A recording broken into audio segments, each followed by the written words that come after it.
This video is to demonstrate the differences between Business Central and NAV. So if you're watching this video, hopefully you're about to make the transition, and this is just to outline some tips and tricks and just what to expect. So first of all, you're presented with a different option when you actually try and sign in. So this is the screen that you'll be presented with on any device, so on the tablets or on the phones. Now, this is because in the future you will actually log in with your email address, but at this point in time you need to click on this button down here. And this will present you with what you're used to with NAV, where you actually have to enter the server address, and then you just type in your password. And then you log in as normal. So I just want to talk about some of the key differences between the two softwares this is all going to be about the service advisor screen. I'm not going to touch on accountancy at all. This is just purely for the operational side. So you'll see visually it's pretty similar, but we've removed a couple of the tiles which aren't so frequently used. So the first tile that we've removed are job sheets total. So you see on the left hand side we've got NAV, and on the right hand side we've got Business Central. Well, we've removed this tile.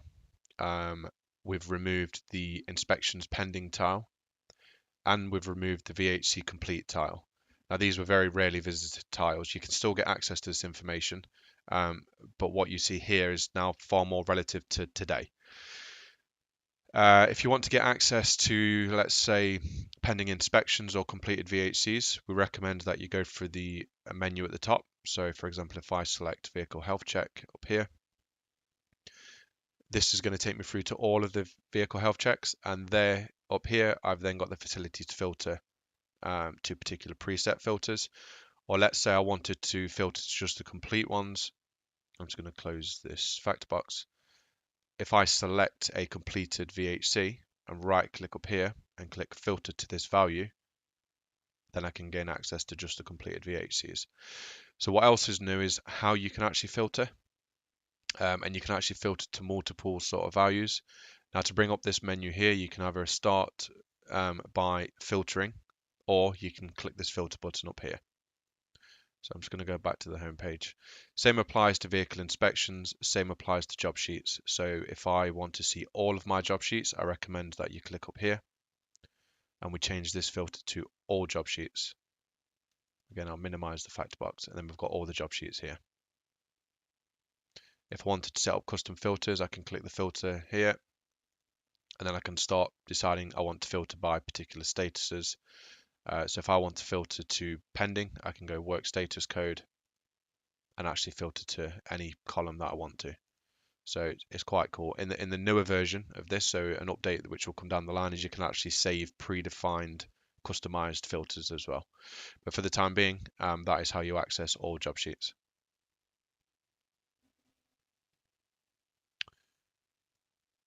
So I'm going to close NAV now. I just had it open so you can see side by side and see the difference in the tiles, but we don't need this anymore. So we'll just go back to Business Central. So you're going to be presented on most screens with this button here, and this is like a widening button. So in the top right hand corner, you can widen or make any document more narrow. I recommend that you use the wider layout. It just gives you much more. It's just a much better use of the screen. So we'll start by looking at the schedule. The schedule is now here. So from the home page, under actions on the right hand side, this is where you get to the schedule. Again, you'll see it's in the narrow view. We're going to widen it. It's something that you're going to have to do on all pages, and it does save the however you last set that document up, it will be saved, so you don't need to do that every time. And the key difference is what was the ribbon is now the action bar. So you'll notice straight away that it's hidden. Now what I recommend you do is on every single document you pin the action bar. This is a personal preference. I definitely find it's much easier to navigate if you pin the action bar. And that means that next time we open the schedule, it's wide and it's pinned up here, so I can gain access to the next period, previous period, statistics, etc. The rest of the schedule works in exactly the same way. So if you want to jump to a date, you just type a date in and it will jump forwards.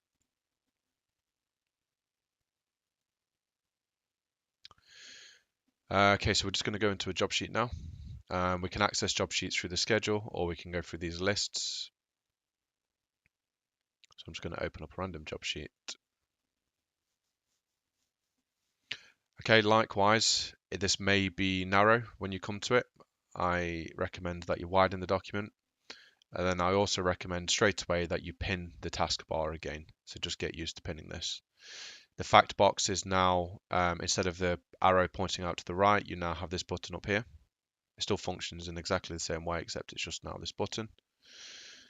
Deleting a document has been moved up to here. And creating a new document has been moved up to here, and edit document. So if the document is in read-only mode like this, which it sometimes is, you click this button up here and it goes to edit. And this is how you now delete the document. So you no longer delete the document from the ribbon or the action bar. This is just going to take some getting used to. It's far more intuitive for those that are so used to NAV now. It will feel alien to you, but we've tested this on users that are new to Dynamics entirely, and they tend to be able to navigate at a much quicker pace than the original customers that were on NAV. So it's just going to take some getting used to. We're hoping it's more logical. For example, your print and send options are under print, payments and posting, show related such as customer card, vehicle card. It's just going to take some getting used to in practice. One of the key differences between this and NAV is the line menu has now actually been moved down to above the line. So previously you would have along here, you'd have the line menu. So if you wanted to, if we just add, we'll just add an item here. What you'll see here is that this is now where you delete these menus. Again, you can pin this. So if I want to delete this line, I just press this button here instead of having to go up here to delete the line. So if you want to select multiple lines to delete, you do it from here.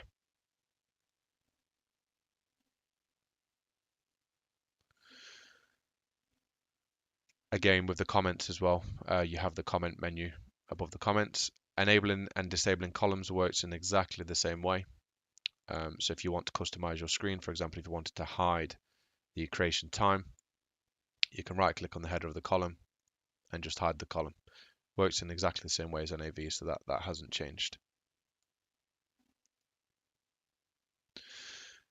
So items now, again, to get back to the home page as well, you just click this now. You don't have to go back to that little house button and press the up and down arrow. You always get home by pressing this button up here. So items are now under catalogs. So you go to catalogs and you've got items here. So if you want to look at your stock, this is done through here. Again, I recommend that you modify the columns to suit what you need. So for example, cost is adjusted, we don't need. So just hide the column and just add back what you feel is necessary to your business. Search has been moved up to here. So previously search was on the right hand side, search is now on the left hand side. So if we just search brake, for example, it just works in exactly the same way. Again, if you want to start filtering, you can press the filter button here and you can get smart with, let's say you wanted to filter stuff in stock, that's of a certain item category. You can just do all of that on this left hand side here.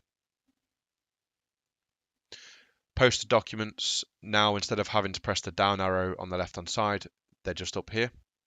Posted and archived documents. So this is where you can get access to posted job sheets, for example, which you're all familiar with. Again, I recommend that you add additional columns up here. It should bring over your existing settings, but we've added quite a few more details recently. So things like email addresses and key tags can be added to posted documents as well. So again, you access them from up here.